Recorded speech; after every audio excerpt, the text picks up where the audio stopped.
Walsh here again. In this video, we're going to look at space for processing transformational work, how people process and the importance of social witnessing within that. So this video is for you if you do any kind of deep transformational work. I've been involved for about 20 years with this kind of work for the last 10 years full-time professionally, and quite a bit of that in a yoga context the last few years particularly. So if you're doing deep work, emotional, therapeutic, deep transformational work through the body, whatever it is, people get overwhelmed if you just keep doing stuff. And I have this tendency that I just keep doing good stuff with people and they're like, there's only so much people can handle. We need to chew our food, to use an analogy. We need to digest our food. I'm digesting quite a nice lunch right now, actually. We can't just keep eating. Right? So some workshops I've been to, it's like you're being force-fed, and at first you're like, oh, this is really sweet. You're like, it's like sweet chocolate dessert, and after like the 10th chocolate dessert, you're like, oh God, I need to go lie down. You know? Instantly, that's one of the very things I recommend, having a lie down. So there's things that we can do and encourage students to do both during and after class to digest, to process the learning, the transformation, the emotional things that are happening. And I'd say if you don't do this, it's really unethical. And when I make a mistake and don't do enough of this, which sometimes just through enthusiasm I do, it's really a problem for people. So I'd say this is like essential knowledge for anyone doing transformational work. So what can you do? Let's talk about during class, first of all. So a quick lie down every now and again is nice. I like active rest posture where the knees are up and the feet are flat. Shavasana's fine. In Feldenkrais method, which is a somatic method that's quite well known outside of yoga, every 10 minutes they have a 1-minute lie down. That's pretty much the standard in Feldenkrais. So quite often, yeah. I like doing those at least every hour or two. Regular breaks, of course. I've been in yoga workshops that 3 or 4 hours without a break, and I just thought, well, yeah, I can hold my bladder, but really, I like to have at least a 15 to 20 minute break. Every 90 minutes, 2 hours is really the limit. And there's a reason a movie is that long. That's your bladder, your physical body, but it's also like mentally how much you can take. If you've ever watched like a 4-hour kind of like French art movie or something, it's just like, oh God, or something just, Lord of the Rings, and it's like great and it's fantastic, but it's so emotionally overwhelming that after 2.5 hours, you're like, fucking hell, So I think there's a reason movies are a particular length. Books are a particular length, etc. There's only so much emotional work you can do before you need just a break.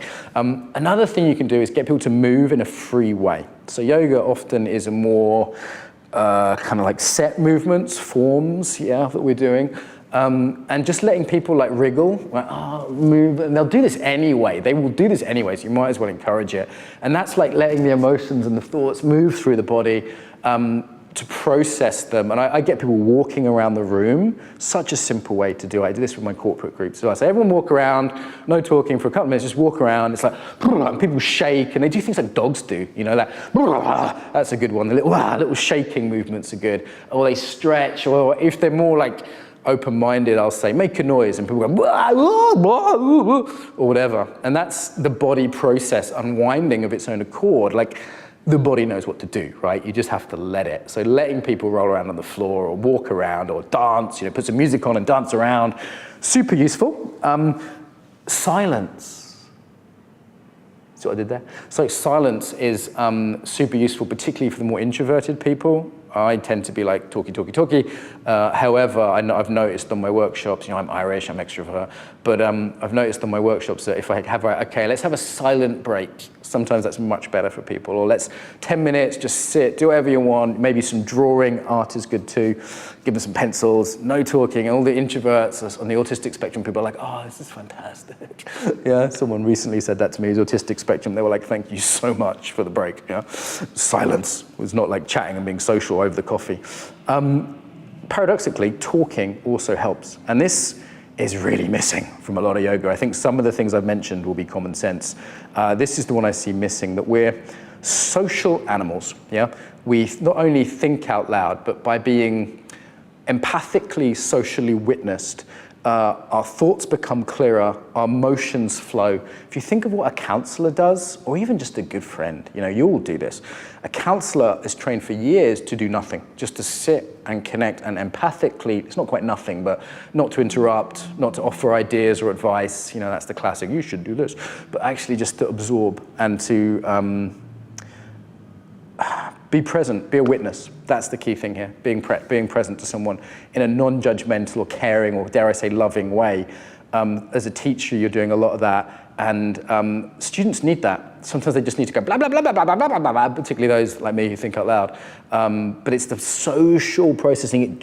You know what this is like, right? When you're upset and you're unclear and a friend listens to you, maybe over lunch, or a family member, partner, my wife's great at this, and you just get clearer and the emotions run their course and then you feel better, right? So we do need to talk about things. And I remember the first silent retreat I went on, I was going nuts because I was so used to socially processing that there's other ways to do it, but I just felt like I was like marinating in my own juice, you know, like, yeah. So especially if people are used to this and certain personalities more than others, but I find it super helpful. So in EYP, we often have these like 1 minute speaking and listening. We keep it short so it's not too heady, and that just enables people to be heard. And we have a process for that makes it safe and structured.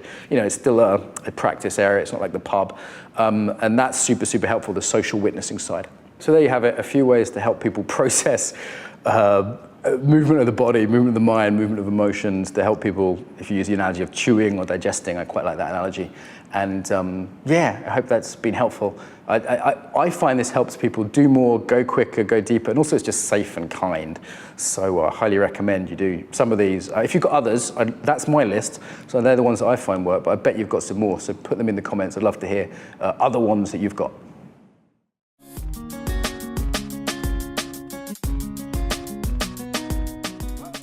So I hope you enjoyed that video. If you did, you can subscribe to the channel, hit the bell. More importantly, however, get the newsletter. So the newsletter you do, is that right? In the box here?